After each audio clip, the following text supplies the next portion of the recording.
Who are you? I am the mother of Xxxtentacion. A famous 33 life path.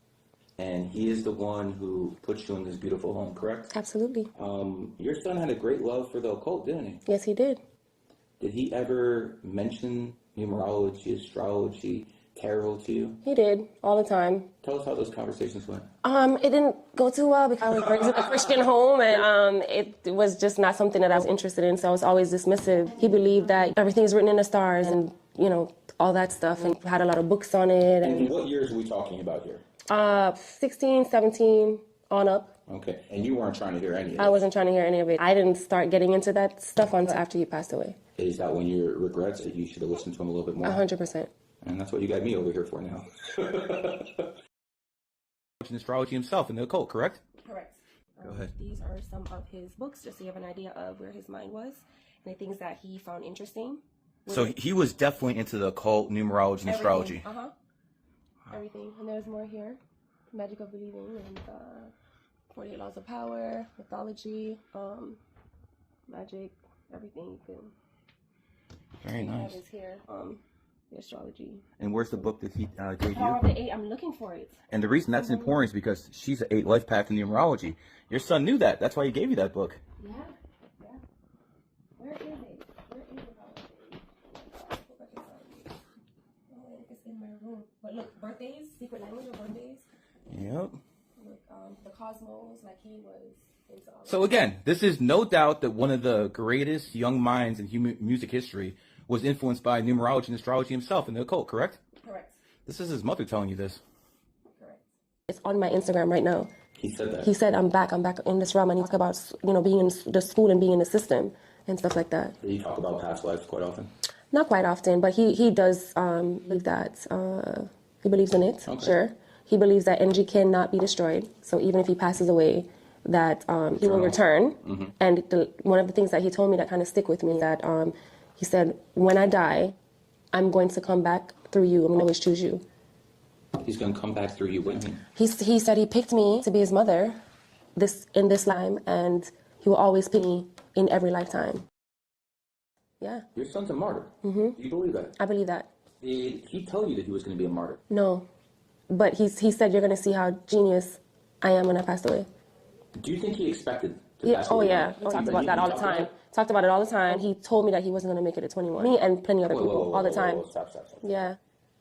He told you a number of times he wasn't going to make it to 21. Was he joking? Was he serious when he said that? I said stuff like that too. He's always serious, and that would piss me off. So I'm like, why are you saying that? Like, you're literally putting that out. It's just like, I'm not just saying it, I know. I would always say that. And he sounded very confident when he said that. He would always. That's exactly what happened. And that's exactly what happened.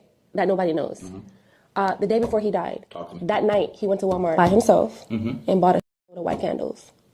Left them in the house by the fireplace. Those were the candles that we ended up using, kind of like visual. He bought a whole bunch of candles. White candles. Before he died. The night he bought it that night, he died one day. That had me like thinking, like, was he threatened, or he knows something that I didn't know, or he didn't want to tell me because he didn't want to scare me. It was weird because He gave me the birthday he died, and say it again. June 18th. 2018. I looked at that day, and based off the Illuminati, Babylonian, the New World Order, whatever you want to call it, that's not usually the day they take people out. So he was not a industry sacrificer? I personally do not believe he was an industry sacrifice. Okay. I look at, when people like Michael Jane, people, get taken out, and they usually have certain type of numbers around them, type of master numbers. I need that here. What I do see is a lot of martyr energy in that day. You noticed it was different. He was more of a leader. First of all, he had a half and half hair. That's when he was a tyrant, right? And he said the hair represent light and dark. Okay. Then he led into the white hair. That's him, like, now shedding his old ways and coming into all right, I have a responsibility to these kids. And blue hair is when he's arrived. You literally saw the changes. Did you see a personality change? Oh yeah, 100%. He got calm. If you watch majority of his performances, he was all in the kids like you guys are superstars. You guys are all gods. He would always he was the only person that I seen at the time. I see other people copying it now, but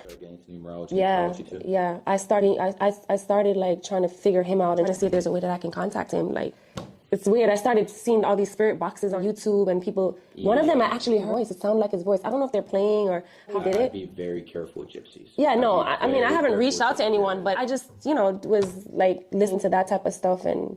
You're in grief. You didn't know what to do. You're listening to crazy ideas, right? Yeah, but he also was giving me like crazy signs like a week after he passed away, and I wasn't able to see him for a whole week because his head was swollen, right? And that they can't let me see him like that. What? Yeah, his head was swollen. They wouldn't let me see him. So a week later, when I finally went to see him, I think his spirit followed me home or something because I smelt.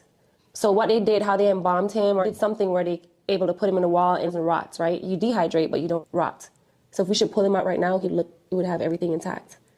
But whatever process they use, whatever chemicals, I smelt it the whole day in the house. Then a few days later, he turned the light off on me in his room, in his bed, and the light started dimming until it turns off. And I sat up like a zombie, like, what just happened? 'Cause I got scared for a minute, I was gonna run, and then I'm like, it's him trying to, and then it came back on and slowly went back to where it was.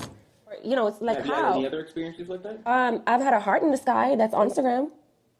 Heart in the sky. What about on his birthdays? Did you make any type of messages on his birthday? Nothing on the birthday, but on the death day. On the death day. Death day. I have the video I can show you right now on my phone. June 18th, exactly a year, he passed away.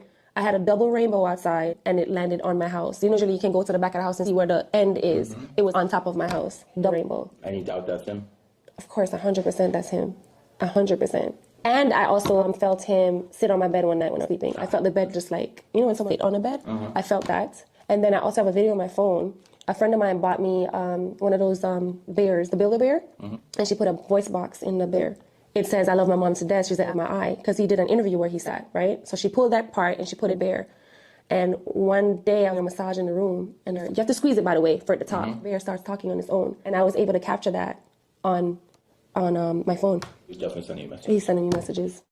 Knowing what you know about your son, this is his whole plan from the very beginning. 100%. He wanted to get martyred. He made, because I looked at the day he died, June 18th, and throughout history. And there's a history of revolutions, one in Egypt that happened on that day, not the same year. And so I'm thinking that if he knew that he could tap into that energy, maybe that's the day goes to go, because he would know that his energy would be connected with revolutionary energy. Yeah. Does that make sense to you? It makes sense, 100%. There's a song on the last album that he actually curated. It's called Train Food. You need to listen to that song.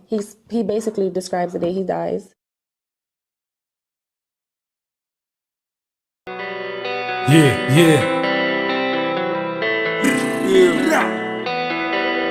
Hey. I already know where I'm coming, bro. Hey. Growing up, no nigga told me the ropes. I left my pack and I fucked on my dope. Had to man up, had to learn on my own. 13 years old, used to trap on the phone. Bitch, I'm my dog, won't you give me a bone? Killing these niggas, I do it with ease. Baby, don't leave, I'm begging you please, cause only that pussy keeping me sane. I do a nigga like Stacy the Game. I had to stand on the block with the cane. Young and I'm thugging and make me a name. And I'm hot like a flame, so I clap at his brain. He in the whip, but you know that it's stolen. Look in my eyes and you know what I'm holding. Thought that was gangster, but niggas had switched. But fuck these niggas, I'm about to get rich. I'm on the block in my